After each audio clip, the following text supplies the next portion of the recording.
Hi hello good morning. എന്തൊക്കെയാണ് വിശേഷം? എല്ലാവർക്കും സുഖമാണോ? ഞാൻ കുറച്ച് ദിവസമായി വീഡിയോ ഒക്കെ ഇട്ടിട്ട്.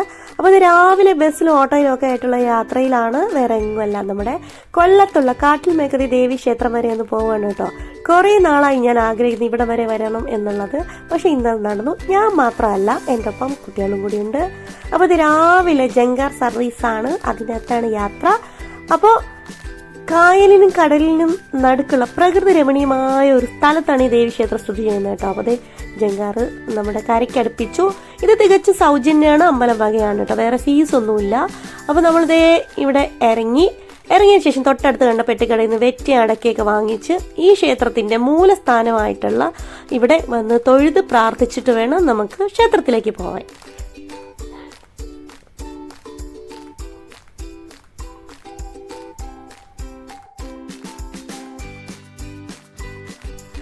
അപ്പോൾ ഇനി നമ്മൾ നേരെ ക്ഷേത്രത്തിലോട്ടാണ് പോകുന്നത്. ക്ഷേത്ര കൗണ്ടറിൽ നിന്ന് നമുക്ക് ആവശ്യമായിട്ടുള്ള മണി വാങ്ങിക്കാം. ഈ ക്ഷേത്രത്തിന്റെ പ്രത്യേകത എന്ന് പറയുന്നത് ഈ ക്ഷേത്രത്തിനോട് ചേർന്ന് നിൽക്കുന്ന പേരാളിൽ മണി കെട്ടുക എന്നുള്ളതാണ്. അപ്പോൾ ഞാനും ഒരു മണി കെട്ടുകയാണ്. നമ്മുടെ മനസ്സിൽ എന്ത് കാര്യം നമ്മൾ ആഗ്രഹിക്കുന്നുവോ ആ ആഗ്രഹം ഈ മണിയിലൂടെ അമ്മ സാധിച്ചു തരുമെന്നാണ്. അപ്പോൾ ഒരുപാട് ഭക്തർ ഇവിടെ വന്ന് മനസ്സിൽ പ്രാർത്ഥിച്ച് ഈ പേരാളിന് ചുറ്റും 7 വലം വെച്ചിട്ട് വേണം നമ്മൾ ഈ മണി കെട്ടാൻ. അപ്പോൾ ഞങ്ങൾ എല്ലാവരും മണി കെട്ടിയിട്ടോ. അപ്പോൾ ഒരുപാട് മണികളിങ്ങനെ ഓരോ ആൾക്കാർ അവരുടെ കാര്യങ്ങൾ സാധിക്കാൻ വേണ്ടിയിട്ട് അമ്മയെ പ്രാർത്ഥിച്ച് കെട്ടുകയാണ്. അപ്പോൾ അതെ മിന്നു ഇവിടെ ഡാൻസ് കളിക്കുകയാണ് കേട്ടോ.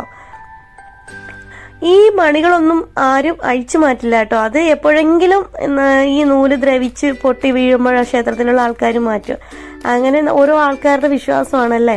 അങ്ങനെ എന്തോ എനിക്ക് ഇവിടെ വരണമെന്ന് തോന്നി, അങ്ങനെ വന്നു. അപ്പോൾ അതേ തിരിച്ച് ഞങ്ങൾ പോവാണ്. അപ്പോൾ അതേ ജങ്കാർ വന്നു. ജങ്കാറിനകത്തൊക്കെ കയറി. കുട്ടികളെന്ന് വെച്ചാൽ ഇങ്ങനെ ഒരു യാത്ര അവർ വിചാരിച്ച് എൻ്റെ കൂടെ വന്നതല്ല. അപ്പോൾ അതിൻ്റെതായ സന്തോഷം അവരുടെ മുഖത്ത് കാണാനുണ്ടായിരുന്നു. അപ്പോൾ അവർക്കും ഈ ക്ഷേത്രത്തിൽ വന്നത് ഭയങ്കര സന്തോഷം തോന്നി കേട്ടോ. നമ്മൾ നേരെ ഇവിടെ നിന്ന് പോകുന്നത് കൊറ്റംകുളങ്ങര ക്ഷേത്രത്തിലാണ്. കൊറ്റംകുളങ്ങര ദേവീക്ഷേത്രം എന്ന് പറയുന്നത് ഞാൻ കേട്ടിട്ടേ ഉള്ളൂ, പോയിട്ടില്ല. അപ്പോൾ ഇതിന് തൊട്ടടുത്താണ്. എനിക്ക് തോന്നുന്നു ഒരു 2-3 കിലോമീറ്ററേ ഉള്ളൂ. അപ്പോൾ ഇവിടെ വരെ വന്ന സ്ഥിതിക്ക് കൊറ്റംകുളങ്ങര കൂടെ പോകണമെന്ന് വിചാരിച്ചു. അപ്പോൾ ഇവിടെ നിങ്ങൾ കേട്ട് കാണും, പുരുഷന്മാർ സ്ത്രീ വേഷം കെട്ടി വിളക്കെടുക്കുക എന്നുള്ളത്. അപ്പോൾ എനിക്ക് വലിയ ആഗ്രഹമായിരുന്നു ഇവിടുത്തെ ഒരു ചടങ്ങൊക്കെ കാണണം എന്നുള്ളത്. അതൊന്നും സാധിച്ചില്ല. അങ്ങനെ ഞങ്ങൾ ഇവിടെ വന്ന് തൊഴുതു. അപ്പോൾ ഇവിടുത്തെ അമ്പലത്തിലുള്ളവർ ഞങ്ങൾക്ക് പായസമൊക്കെ തന്ന് അതൊക്കെ കഴിച്ച് ഞങ്ങൾ ഇവിടെ തൊഴുത് കുറേ ഫോട്ടോയൊക്കെ എടുത്തു. ഇപ്പോൾ ഞങ്ങൾ ഇനി വീട്ടിലേക്ക് പോവാണ്.